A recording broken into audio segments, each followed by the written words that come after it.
Hey Azam, how are you? How's everything going? I'm good, Vasie. How about yourself? Pretty good. We are now past the 1 year mark of the pandemic, this global pandemic that all of us across the world have been dealing with. I know here in Canada, we're all very keen to get vaccinated. And that's sort of been an interesting issue on its own. But one of the topics that we thought was really important when we look at the future of is really the future of work. Yeah, and speaking of work, I mean, I haven't gone back to the premises. It's been almost 13 months now since I went back, and I've been working remotely. And yeah, I mean, it's an important topic, and we've already starting to see some conversation about the future of work pre-pandemic, right? There was some transition, there were some things going on, with millennials maturing, Gen Z, people approaching work, but then the pandemic happens and it sort of accelerates everything, right? Like anything that's related to technology. Obviously, we saw a big upward trajectory work-wise as well. Millions of Canadians or people worldwide are working from home. Retailers are finding a different avenue um, to get their products out in front of people. So obviously, there's a massive shift happening, and it's some interesting stuff that's come out of that, and how the organizations going forward will probably try and keep their workforce engaged, right? I mean, again, like anything, there may be pros and cons to it. But I thought this is an important topic for us, and we had a very interesting guest. Yeah, and I think the interesting thing about it is one of the things that's emerged from the pandemic is that we've had a bunch of different groups in terms of work. So you and I became what you would say remote workers, and then others became frontline workers, and then others have had this sort of and have still this hybrid model of a little bit of going in and also being on site. And so on top of it, we've seen this whole new sort of system of how we're working. And so now who we have, we're very lucky to have Peggy Capitain. She works for the Royal Bank of Canada. And interestingly, her work now is almost or solely focused on the future of work and what that really means for her organization there. But really the information or the perspective she brings to the podcast is not necessarily her perspective as an RBC employee, but one generally when we're able to talk to her and really get a sense of a bunch of different topics when it comes to the future of work, and where she sees a lot of those trends, potential changes, and also things that may just stay the same, because that's possible as well. And really, Azam, to your point, how employers, leaders, maybe executives are going to have to manage what this notion of work looks like post-pandemic. Yeah, it should be an interesting conversation, right? I mean, you look at it. I mean, on the flip side, it gives you a lot of, on one side, gives you a lot of flexibility, right? Being home, being able to, being close to the family. Again, pros and cons. But the other challenge, and this is something I've started thinking a little bit more, and we didn't really get a chance to talk to Peggy about it because we recorded a few weeks ago, and then this sort of happened. It opens up the pool for um, employers to look for talent across the country. Well, in some cases, it might be across the world, right? And this is something maybe we might want to bring on an economist and talk about it as well. As does that have an impact or a downward pressure on wages? So if you have senior managers and directors working remotely, do you really need them to be Canadians, right? Or they can find talent somewhere else, like it's been out. Like a lot of process work has already been outsourced. A lot of complicated work has already been outsourced. Could this also be a shift towards outsourcing more and more, uh, as well? I don't know, but it's something I've started thinking about. Like, I think of myself, I'm like, what's stopping someone else in another country to replace my role, for example, right? So I think that's something from an economic standpoint, we'll have that conversation. But with Peggy, it was more about how the work might look like in the structure and so on and so forth. Yeah, So and we hope and to enjoy. also and Mhm. also really built around expectations of employer and employee, and Mhm. what that relationship in the long term may or may not look like. not even just during the pandemic, but also post-pandemic. So we hope you enjoy listening and let us know what you think. So today's episode is the future of work. I think that was good. Sure. Let me stop.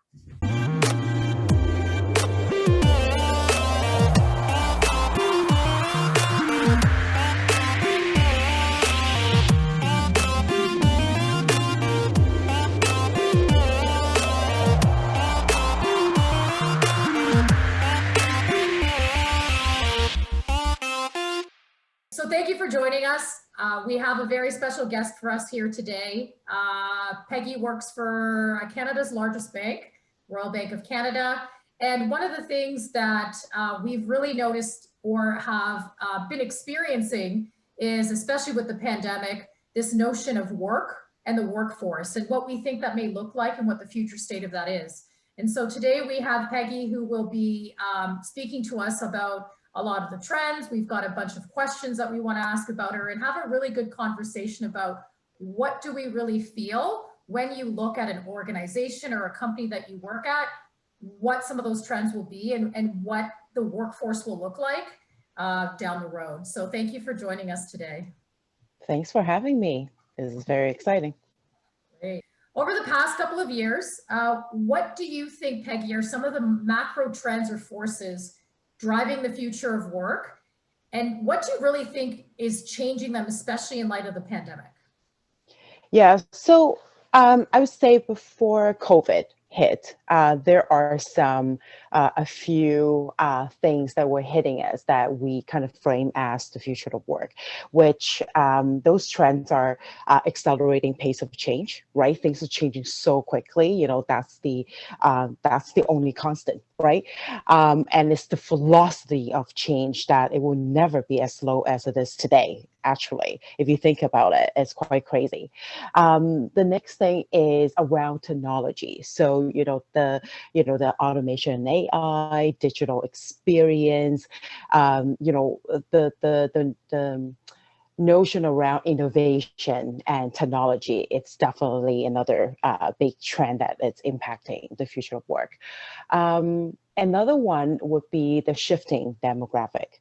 So obviously, globalization, it ties us all in a lot closer, right? But then underneath that, there's also like aging population. We have a changing labor force where millennial currently is the biggest generation in our workforce right now, which is quite crazy when you think about when we talked about millennials like 10 years ago, they were still in school, right? Now they are dominating our workforce. And then also we worry about skills shortages. I think specifically Canada, we rely on our immigration for skills.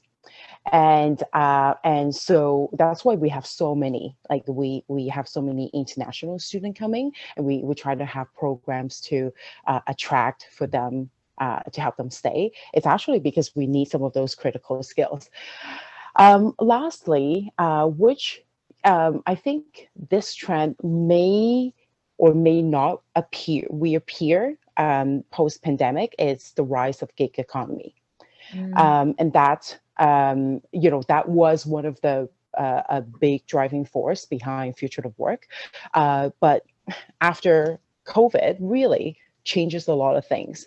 And I mean, gig economy will always be there, but I wonder how much that will actually impact the future of work going forward.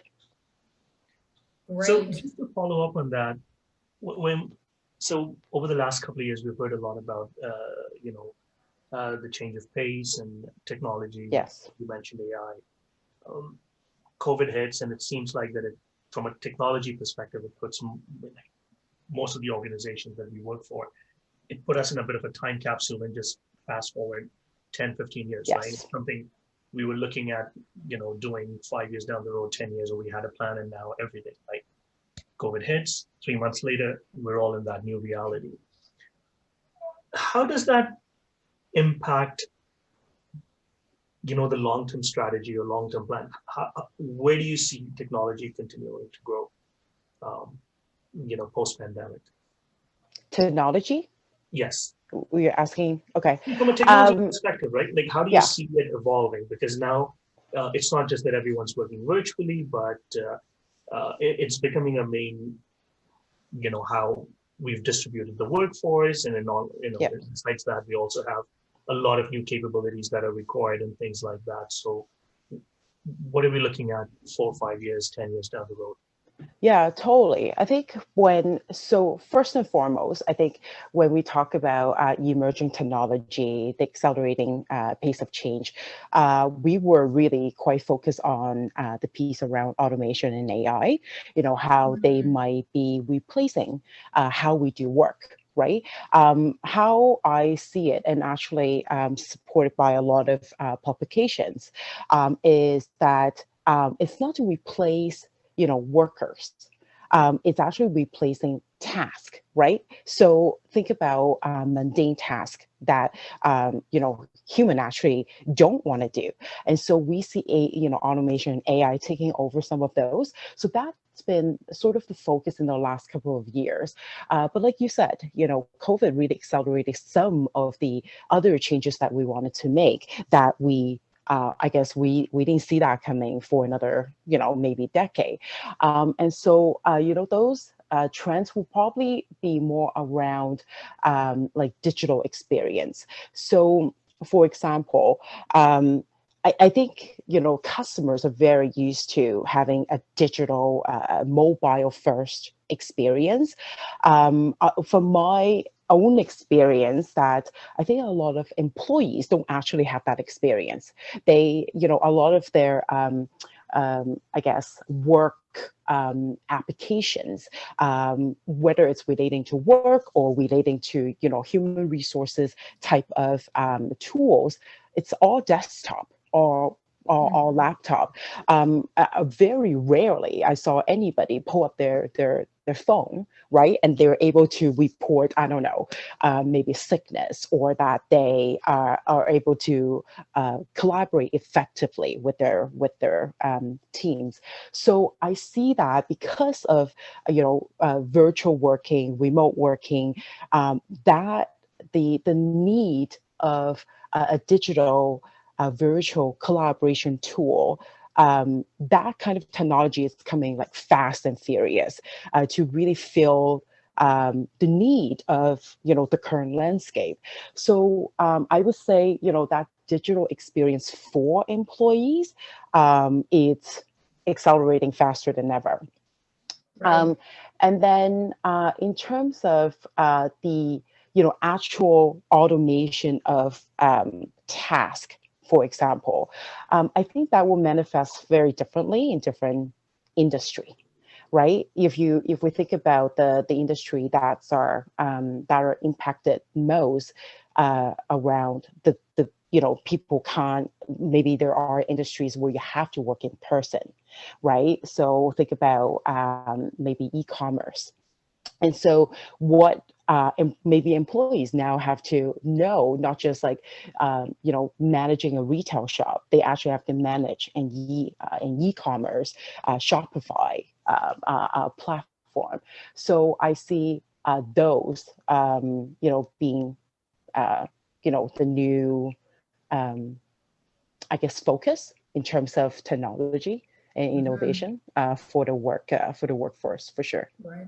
And maybe just to press upon that a bit, we have seen, because of the pandemic, this acceleration of technological advancement in a lot of companies that probably would have taken, to Azam's point, 5 or 10 years to have gotten to. Yep. And a lot of, like, it's like we all switched overnight, right? We all of a sudden had to be forced and reckon with all these changes. And so one of the other things too that we've seen as part of the pandemic, and that's accelerated technology, is this new remote working or work from home, right? And for a lot of us, I know for the three of us, that has been a reality, and it's going to be a reality for a much longer. Peggy, do you think that this is sort of going to be the new normal, where we used to have this trend where people used to go into the office all the time. All of a sudden, technology has accelerated it, that we end up, for the most part of it, doing a lot of our work through technological platforms, as opposed to more of that face-to-face interaction. Yeah, a lot of top employers and naturally consulting firm have done some research now to, we wonder, do workers actually enjoy the current setting? And, I would say that as it is right now, that wouldn't stay, right? Like say 80, I think we're around like 50 to 70% of our workforce, it's working from home right now. And I don't think, I'm working from home 100% of the time, right? So I don't think that will continue. What I see will happen is that more of like a hybrid approach. Because from the research, people are saying that, you know what, I really do enjoy working from home. It gave me more flexibility to balance my work-life responsibilities, enjoy not having to commute. They might have more time to spend with their families. And we're finding a lot of pros that comes with working from home regularly. But there are a lot of pieces that are missing, right? We no longer have spontaneous conversations with our colleagues. We are not able to like network as efficiently. I am a self-proclaimed like social butterfly. I thrive on like talking to people, and to me, it's so easy for me to stop by somebody's desk, right, and to say hello. How was your weekend? I can talk about anything, but I actually find it. It doesn't seem natural for me to ping somebody out of the blue and ask them, how they are doing, even though those are the people I talk to like every single day. So I think there are some barriers where employees are missing, like they miss the elements of connection with their with their colleagues. They probably miss the collaboration piece. I mean, we are on calls all the time, but I think being able to be in a room, maybe doing post it on the wall, like that experience cannot be replaced. So I see the model in the future will probably be people are working from home maybe 3 or 4 days a week, and then come to the office maybe 1 or 2 days, or maybe even 3 days. And the days that they're in the office will be focused on doing things that they cannot do at home. So that would be things like collaboration. It would be things like celebration. And I think definitely networking, right? Maybe mentorship, maybe just grabbing coffee. I totally see me probably going back to work maybe just once a week. And that one day a week, I'll probably just having coffee chats all day, right? Connecting with people, talking about like building personal and professional relationships. So I see that changing for the knowledge worker, so people who can actually do the work from home. And then we also have the segment where you can't, right? Like they are client facing. So that probably won't change too much. So yeah, I would say that current state wouldn't be the new normal. I think it will be kind of a hybrid. Right. And so based on that, what do you think then companies will need to do to support employers? Because it'll be a very different way of how you manage your workforce than the way we've been managing the workforce today, right? And in your opinion, like what do you think would be some of the changes or maybe the trends that would support that? And just before you answer, I just want to piggyback on that, because one of the things that I've seen in my professional work is that people, given what's going on, they have a lot of flexibility, right? The work still gets done. People are very productive. There's no question about that. But people are not working traditional 9 to 5 hours either, right? Yeah. I know people start really early, like 6 a.m. Some of them work. Like this was at times, I used to think that for me, it's easier to send some emails past midnight because no one would respond back. It gives me time. And now I'm starting to see people are responding back within 5 minutes. That's his email strategy, apparently. So, but so how does it like an organization balance that going forward? Because working from home is about that flexibility, right? So part of that is going to be, non-traditional hours. So I owe you, let's say 40 hours a week, especially if I'm more in a task-oriented role. Do I still owe you 95, or, how does that, how does that fit in that whole conversation? Yeah, so there are a few pieces here, right? Like, so if I were to tackle what you just asked, if the future of work, we're in an ideal state. I think the way how we can work effectively, right, with automation, and also that we elevating all of our potential and do higher value work, that we will need to kind of parse out like the tasks that we need to do, right, and then figure out what are those pieces and then what needs to be done by a human. So for example, design thinking. And so I see a model more like a consulting firm that's currently doing, right? More like bill by hours, for example, bill by project. I mean, we're nowhere near that, right? So I think there's a lot of things, a lot of kinks to work out, that's for sure. I would say that we need to shift how we think about work.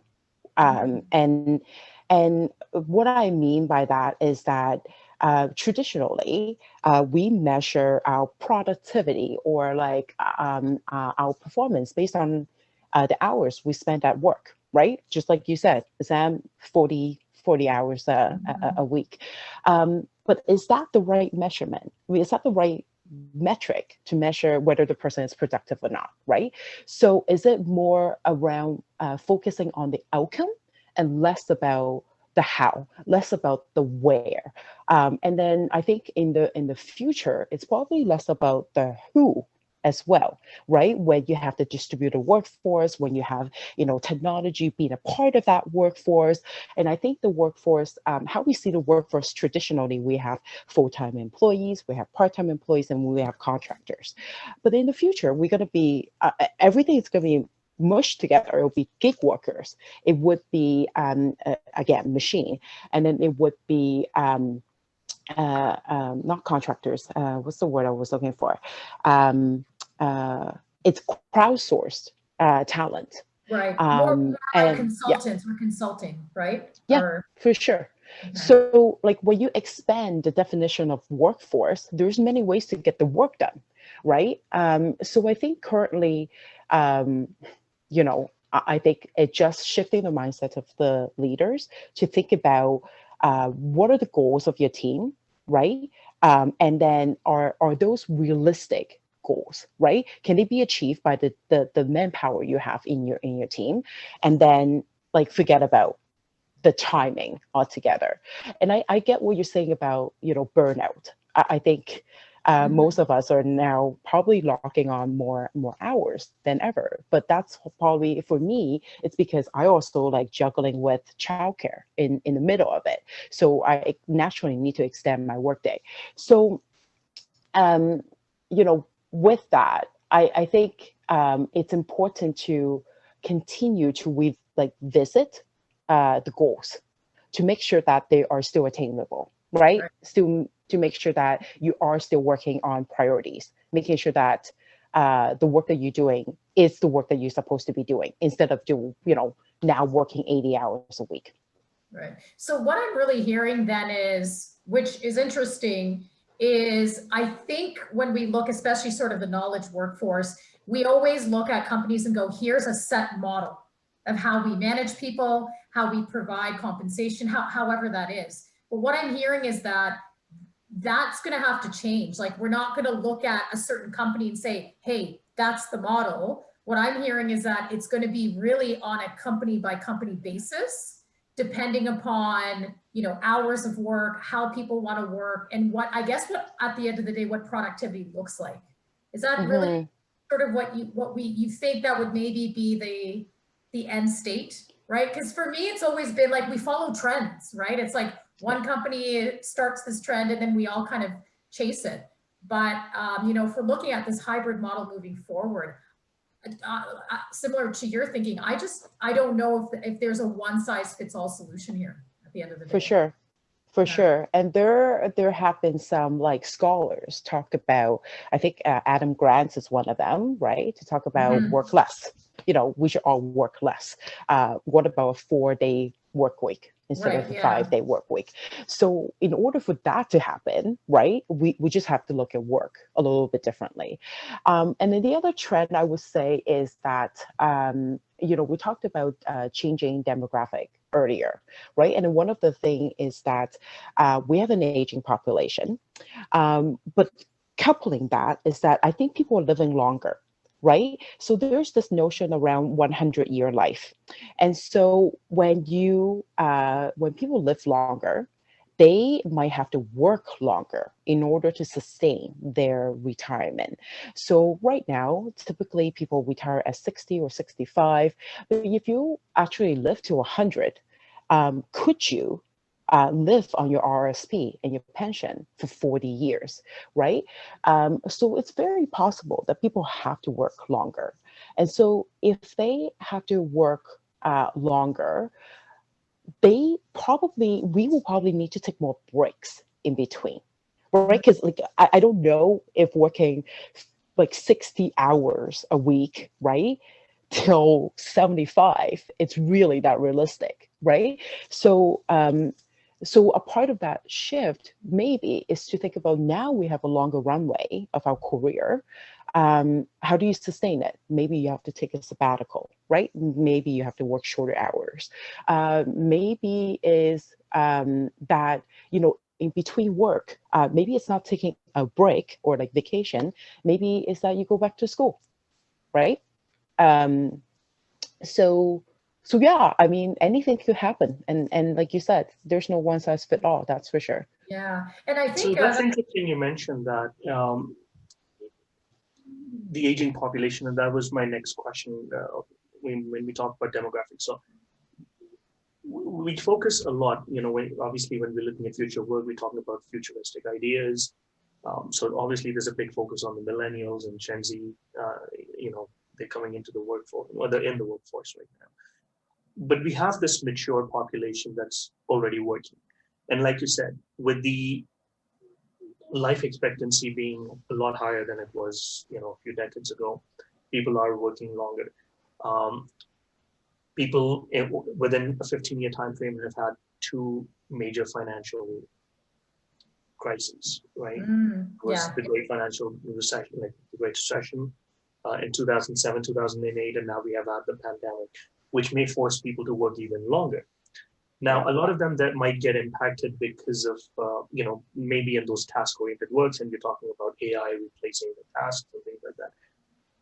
What can organizations do to upskill and reskill them? Because you're talking about immigration and filling that gap. How do we use this workforce to fill the gap? And what's the best realistic way to reskill them? Or upskill? Yeah, I mean, and that's interesting because that was actually going to be my question as well. So he read my mind. Perfect. You're all the same wavelength. Well, we've been working together long enough. Yeah, like this. There you go. So, I mean, a lot of organizations are talking about reskilling and upskilling, and it is the notion of learning, unlearning, and then relearning, right? And a lot of skill, especially like technology related skills, they're going redundant, like faster than ever, right? So so I think that's one part of it, is that skills going redundant, and then and also I think traditionally we think about, we go to school, right? We finish university, we go to work, and we retire. And that's probably no longer the case. Like if you look at the 3 of us, we went back to school, right? So I think we'll see more prominent cases of those where people graduated from university, they go to work, right? And then they might take a break, and then maybe they go back to learn again, learn again, and they go back to work. So there is the part where the employees might be doing it themselves. And then from the employer's perspective, I think when we talk about reskilling, usually we target the population of employees who will be impacted by change, right? Mhm. Whatever that change might be. Um, and the notion of reskilling is to give you a complete set of new skill so that you are changing your job 180%. Whereas upskill is that you are going from like an analyst to a people manager, for example, right? More incremental. And around reskilling, so reskilling is one thing, right? We need employees to have growth mindset, believe that they could learn something new, right? And that they're willing to. And then the other part is that we actually need to know what is in demand, right? What are Yeah. we training them to do? Like if we don't know what's in demand. So I think that is actually the hardest part. It's actually matching demand and supply. So it's having the foresight to know in 5 years time whatever your business strategy is, that you also know what kind of talent, what kind of skills and capabilities do you need, so that we can reskill them fast enough to support the work that you're doing. So I think I believe there are some like successful reskilling cases, and I think particularly around like was the truck driver. I think that was one of the like case studies, right? And changing them to help them to do, I think, more computer related roles. And I believe that was a success story. But then there are a lot of other roles that are not as, it's not like the entire industry it's leaving, right? Like, so it's just that maybe you're no longer doing data analysis because Mm. automation is doing that for you. So you only need to reskill 50% of your job versus 100% of your job. Did I answer your question? Yeah, absolutely. Yeah, yeah. And I actually want to, so the reskilling part is interesting because when you look at the workforce, those are real, that's like a hard skill set, right? So my Yeah. follow-up question is really about sort of the physical and emotional health that we also have to take into account with the, our workforce and its sort of future state. So like more specifically, what do you think companies will need to do from an emotional standpoint, and also maybe from a physical standpoint? Because if you're changing the way, a physical office is, or we physically changed how we sort of, we sit behind screens and sort of engage. Like, what do you think are some of the things that companies need to change to have to support those kinds of needs moving forward for employees? So we're stepping out of just the reskilling piece, but more broadly around the well-being of our employees, right?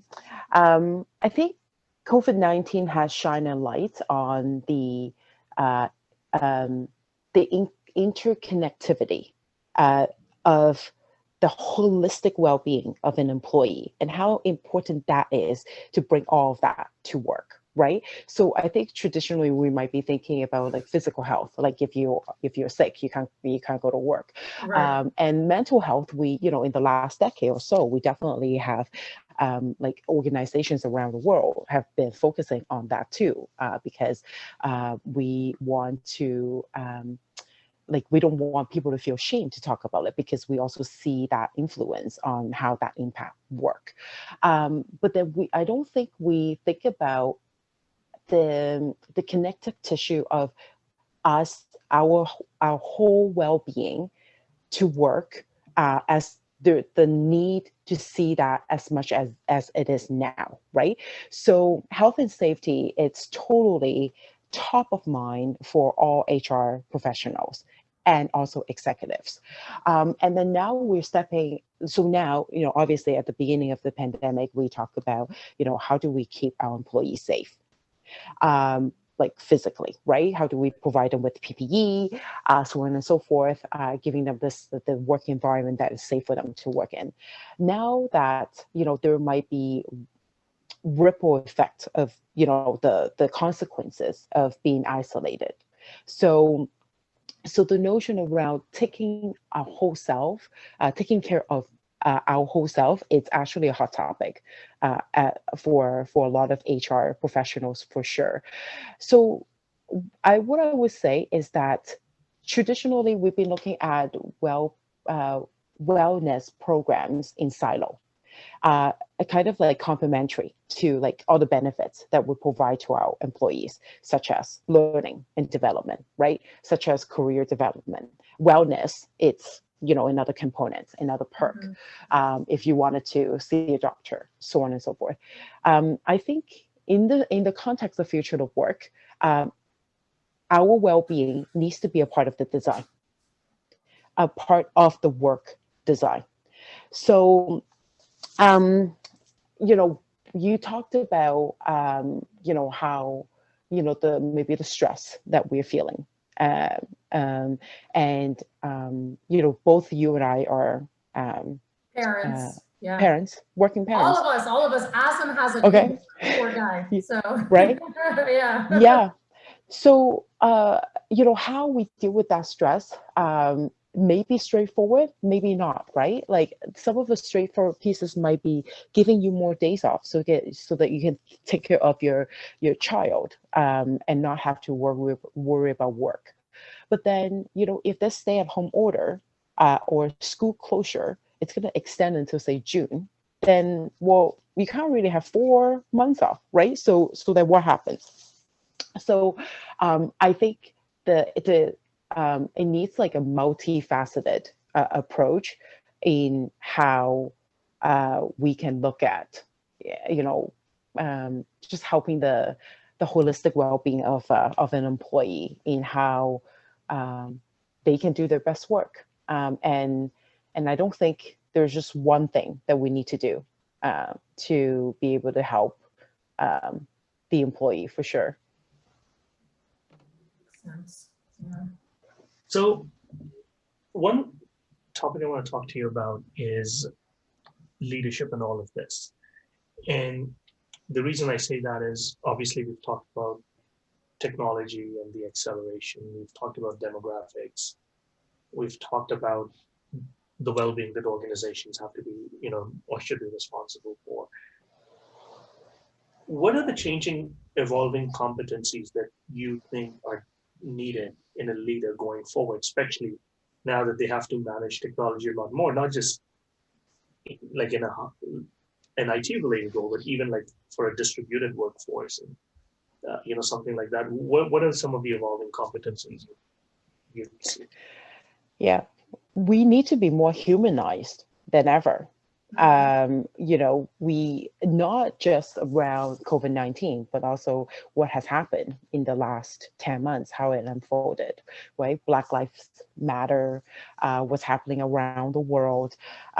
So I think from a leadership capabilities perspective, we need our leaders to be more empathetic than ever. To have the emotional intelligence, to have the social understanding of what's going on around them, having the knowledge around inclusion, and how do you tackle unconscious bias, and all of that. It's really under the banner of being more human, right? I think as people managers, sometimes they are so overwhelmed with the competing priorities that you have, right? So you have the work that you have to produce. You have to make sure that your team it drives towards the performance and outcome that you set out to do. But then also you have to take care of your employees, and so I think traditionally, people managers are more focused on the outcome part because it's more tangible. You know how to get to that final number, right? Whereas being, taking care of your employee, asking them how they are doing, those things do not show up on your scorecard at the end of the day, right? That's And not. there's no like ROI. You know, it's really hard to pinpoint a return on investment on something like that as well. It's hard, Yeah. for sure. Yeah. For So sure. that's when I'm going to, so my question to that, and sorry to interrupt, is how do you, how do you create a metric, or like at the end of the day, even for a manager, if you're answerable for something and, you've been a human, like, and if you're not just focusing on outcomes, how do you, when you're having your ear in conversations where you're having, how do you present that piece? And Yes. how much of that is looked upon? Like how much should organizations think about that? I think we need to shift how we look at performance evaluation, and putting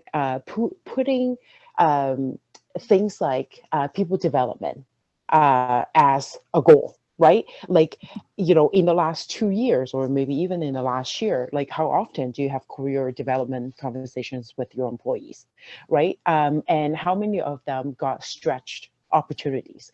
Might not have to be new job, but like, have you been providing them with like learning and development opportunities so that they can grow and develop? I think those things need to be a part of the goal so that we can hold people managers accountable. And then the other thing is that, is there a way to actually have people managers be true people managers? Right? Instead of being individual contributors plus a people manager, right? Taking away the really important work that they were supposed to be doing. I've had a lot of conversations with people managers before, and if I were to ask them, what do you believe is your number one priority as a people manager? And they would tell me that, developing my people, right? And then so when I ask them, well, so if you look at your day, as 100%, you're right, how much time do you actually spend on developing your people? They'd be like, 10, 15%. Right? So what you believe is true doesn't actually match, or they would not not that they were not willing, maybe they're not equipped to be doing that because they haven't got enough time in the day, right? They haven't got enough resources. So I guess another way to think about it is could be have people managers be peer people managers, or maybe add roles that are just pure coaches. Yeah. Right. And my thinking is, Azam, to your point is, yes, we all have to be driven by performance at the end of the day, right? But maybe it's a matter of challenging that status quo and weighting it in a way where, okay, 50% is performance, but the other 50% is the how and how you managed your people to get to that performance. And maybe that's where I think, Peggy, the shift in mentality has to be. Yes, everything has to be results driven, but it's the how and the how we've developed people or have led people to get to that. Because the how before could have been like a bunch of tyrants, not caring about, how they manage people, not taking into account anything, but you still ended up, being the number one, I don't know, as an example, a salesperson. And to your point, maybe that's not what it is going to be anymore, because everything in terms of how we have to manage people has to fundamentally shift, including really how we judge ourselves as leaders, I guess. So. Yeah. And I think with, such amazing things happening in, innovation, data, and technology, maybe there is a future where there is a better way to calculate that ROI where we develop, human capital.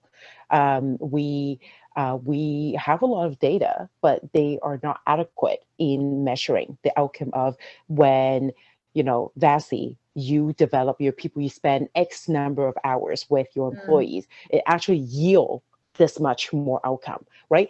By research, we know that that is the truth, right? But on an individual basis, you don't see that coming, because we don't measure things that way.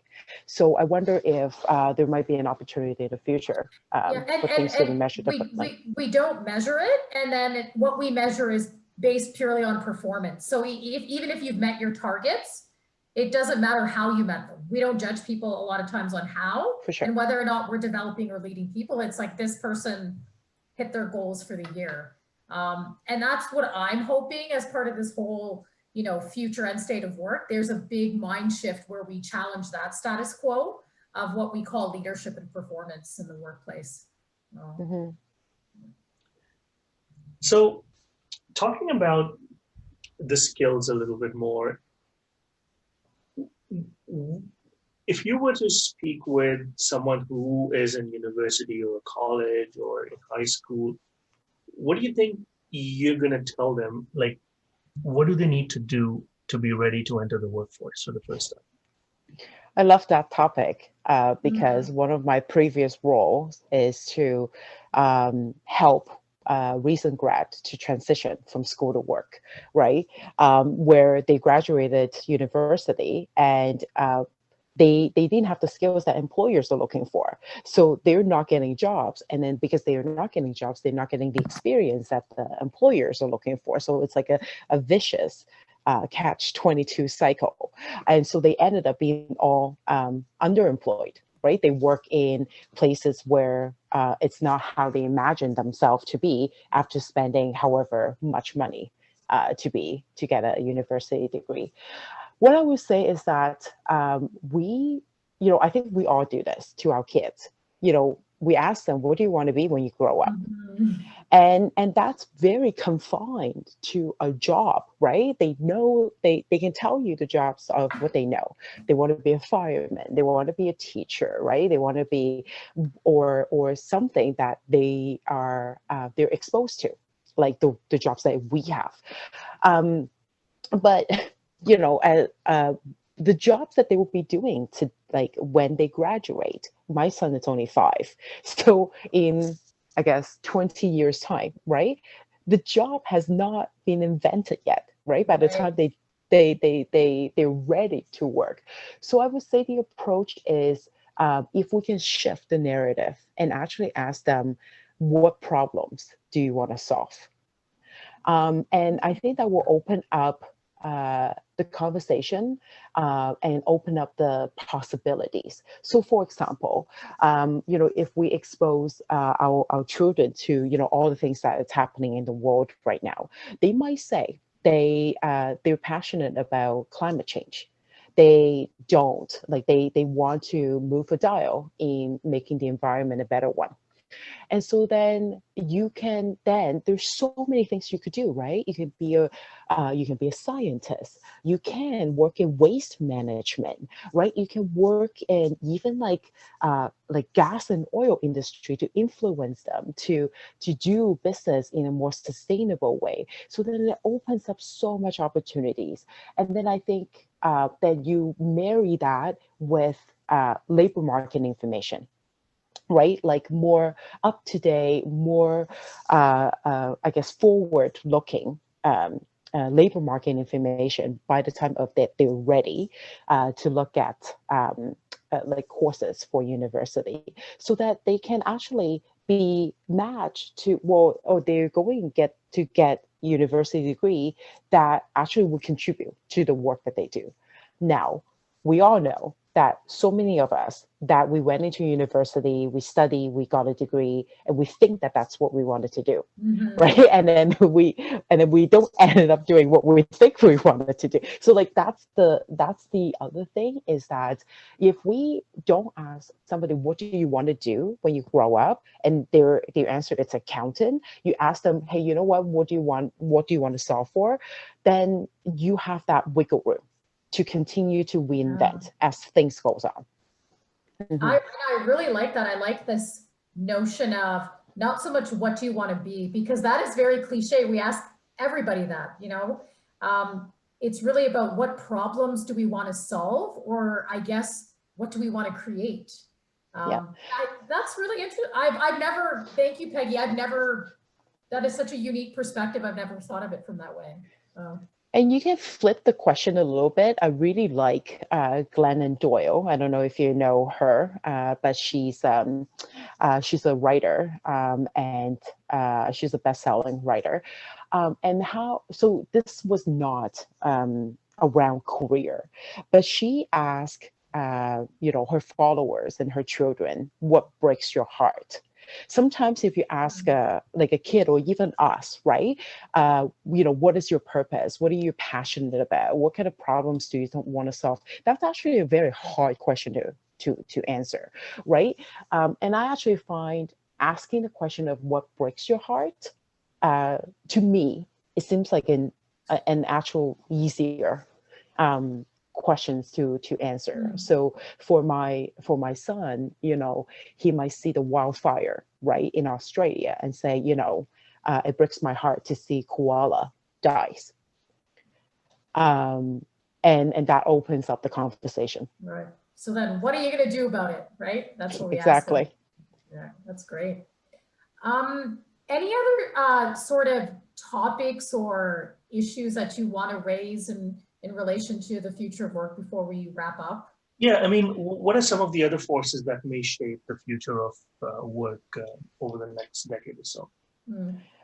One thing that I think might be top of mind is actually what the workplace would look like. If you do go back into the office, there are some talk among the big tech giants around how they will redesign the workplace. So they were thinking about space, the office space, not as a place for people to work, but a place for experience, employee experience. So there is, I think it's Google, and what are they doing is that they're designing their floor like a city. So they have uptown, midtown, downtown, and then I think they have like a park, for example. So each of the zone or each of the town, it's for a dedicated purpose. So for example, uptown, it's where you have your meetings.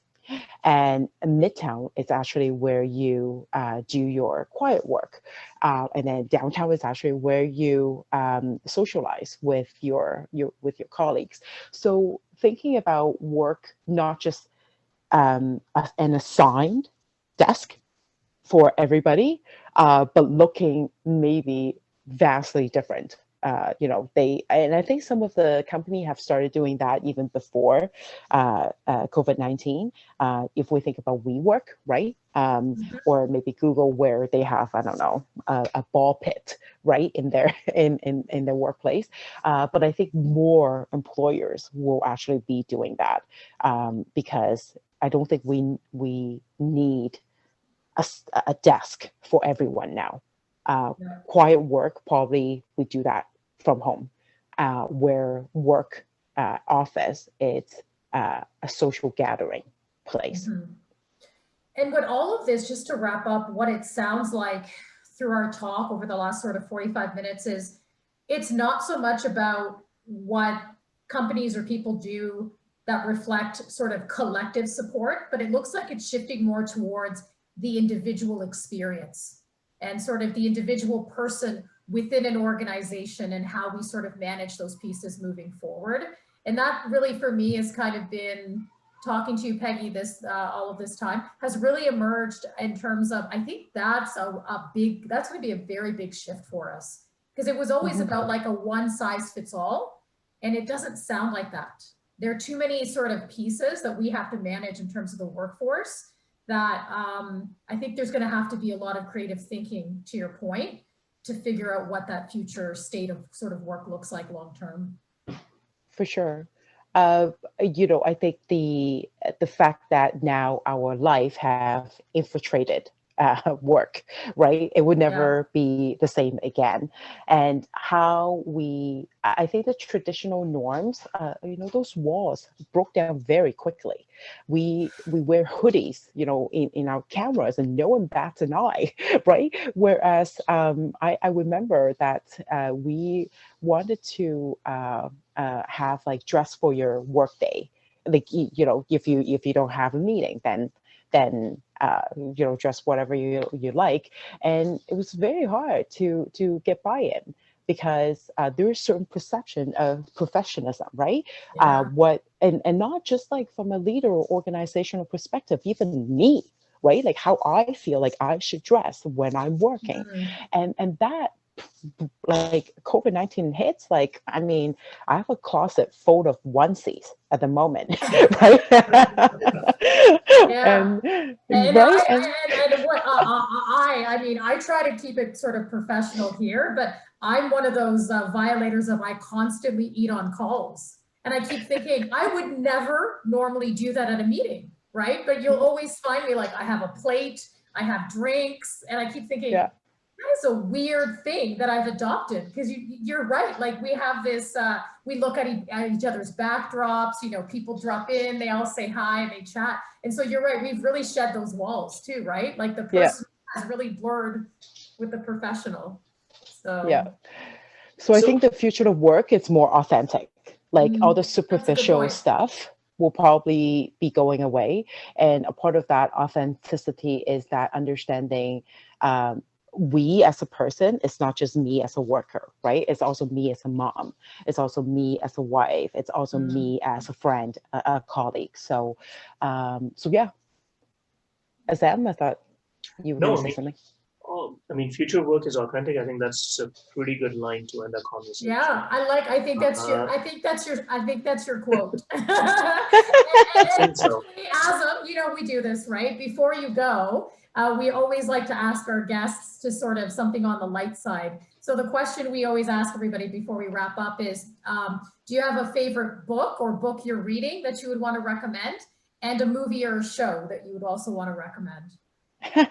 So actually, I just mentioned Glennon Doyle and her book. It's called Untamed. It's an absolute must read. She talked about her experience of living life and the changes that she experienced in her life, and how she can become a more authentic self, which really aligned to what we just end the note on, right?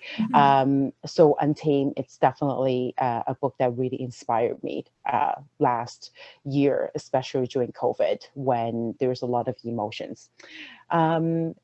Show. I mean, I love Schitt's Creek. I could watch that like again and again, Canadian. And, there's something, there's something about living in very ambiguous, uncertain world of work, period. And just having that little bit of humor lightens up our day, and that there is something to look forward to. And for me, it's like, finish my work day and I watch another episode, right? So yeah, like I love the show. Awesome. Wonderful. Well, thank you very much, Peggy, for your time. We really appreciate it, and hope we have you again sometime in the near future. Yes. Thank you for having me. This was so much fun. It was great. Yeah, great conversation. So lots to think about. Thank you very much. Thank you. We hope you enjoyed our episode. Your feedback is always appreciated. You can email us at futureof19@gmail.com. You can also visit our website at www.ftrof.com, as well as follow us on Twitter, Instagram, and Facebook at futureof19. You can subscribe to our YouTube channel, The Future Of. Please leave us your comments about what you liked, what you didn't, and what would you like to focus on for future episodes. We'd love to hear from you. And lastly, if you are enjoying our episodes, if you enjoyed Season 1, looking forward to Season 2, please consider supporting us at Patreon at www.patreon.com/futureof19. Thank you very much for your support, and have yourself a wonderful day.